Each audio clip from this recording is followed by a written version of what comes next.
વિસાવદરનું PGVCL હજુ 19મી સદીમાં હોય તેવું લાગે છે, કારણ કે વરસાદના 2 છાંટા પડે ત્યાં તો વીજળી ગુલ થઈ જાય છે. વિસાવદર પીજીવીસીએલ 19મી સદીમાં હોય તેવું વિસાવદરની જનતાને લાગી રહ્યું છે. શનિવારે મેન્ટેનન્સના નામે સવારે 7 વાગ્યાથી બપોરે 4 વાગ્યા સુધી વીજ કાપ રાખી મેન્ટેનન્સ કરાતા રવિવારે મુરલીધર પ્લોટમાં રાત્રે 8 વાગ્યે વીજળી ગુલ થઈ હતી અને રાતે 1 વાગે આવી હતી. સોમવારે પણ એ જ પરિસ્થિતિ રહી. જ્યારે મીડિયા દ્વારા પીજીવીસીએલ કમ્પ્લેન ઓફિસમાં ફોન કરવામાં આવ્યો ત્યારે વિસાવદર સિટી ફોલ્ટમાં છે તેવો જવાબ મળ્યો હતો. તો સવાલ એ છે કે 9 કલાક મેન્ટેનન્સના નામે પબ્લિકને વીજળી વગર રાખતું તંત્ર મેન્ટેનન્સ કરતું હશે કે પછી પબ્લિકને ઊંધા ચશ્મા પહેરાવે છે. મંગળવાર પણ સાંજે 7 વાગ્યે વીજળી ગુલ થઈ હતી. ત્યારે કમ્પ્લેન કરી તો જવાબ મળ્યો કે તાર તૂટી જવાથી વીજળી ગુલ થઈ છે. તો મંગળવારે વિસાવદરમાં પવન કે 1 ઇંચ વરસાદ પણ પડ્યો નથી. તો શું વિસાવદરના પીજીવીસીએલના ઉચ્ચ અધિકારીથી લઈને હેલ્પર સુધીના બધાએ નક્કી કરી નાખ્યું છે કે પબ્લિકને હેરાન કરવા સિવાય બીજી કાંઈ નોકરી કરવી નથી? કેપી છટાણી છે, વિસાવદર શહેર સ્વયંસેવક છું અને આજે મારે લાઇટ વિશે જણાવવાનું છે કે આજે સતત 4 દિવસ થયા વિસાવદરમાં સતત 5-5, 6-6 કલાક લાઇટ ચાલી જાય છે. બરાબર, તો ગમે ત્યારે ફોન કરો તો કે થાંભલો પડી ગયો છે, વાયર પડી ગયા છે.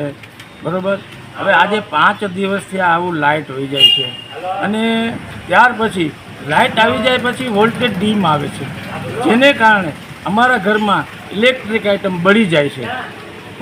અને આજે ગાયત્રી પ્લોટમાં સતત 1 વર્ષથી આ વોલ્ટેજ ડીમની રામાયણ છે.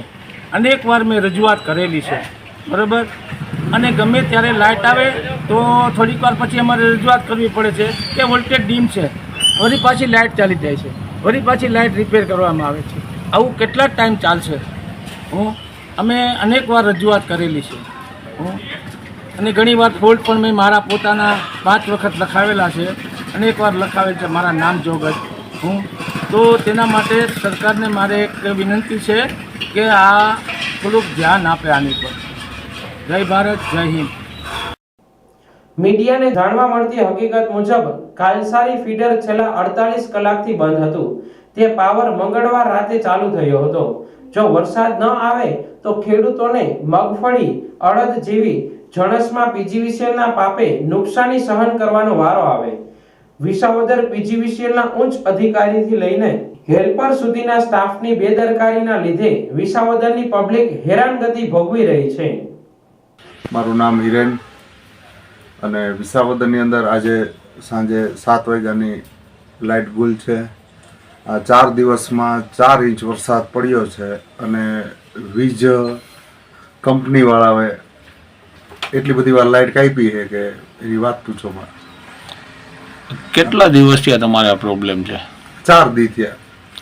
4 દિવસથી ને શનિવારે તો કાપ હતો, સવારે 6 વાગ્યાની લાઇટ જતી રહી હતી અને ઠેઠ બપોરે 2-3 વાગે લાઇટ આવી. પછી રવિવાર, સોમવાર અને આજના દિવસ માટે તમે શું? રવિવારે પણ લાઇટ કાપી નાખી હતી 4-5 કલાક માટે. તે પછી ગઈકાલે બી લાઇટ કપાઈ ગઈ હતી 2 વાર. અને મેન્ટેનન્સ છે, આવું બધું અમે કોલ કરીએ છીએ તો એવું કહે છે કે મેન્ટેનન્સ ચાલે છે અને અમારે સર્વિસ બાકી છે ને આમ ને તેમ ને એવા બધા લોકો જવાબ આપે છે. પણ એ લોકોને એ નથી સમજાતું કે આટલી બધી અત્યારે તહેવારનો માહોલ હોવા છતાં બી આટલી બધી વાર લાઇટ કાપે છે તો લોકોને ઘણા બધા કામ પણ હોય છે. એ બધું સમજવું જોઈએ જીબીએ. અને આવી રીતના લાઇટ કાપવાથી ને પબ્લિકને હેરાન કરવાની આ એક જીબીવાળા તરફથી પ્રક્રિયા છે. આજે કેટલા વાગે લાઇટ ગઈ છે?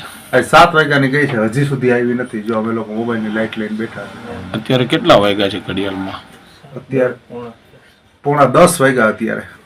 તો આજે તમે કમ્પ્લેન કરેલી હતી પીજીવીસીએલમાં? હા, આજે બી કમ્પ્લેન કરી હતી. શું જવાબ આપેલો? એવું કીધું કે તાર પડી ગયા છે, એવો અમને જવાબ મળેલો હતો.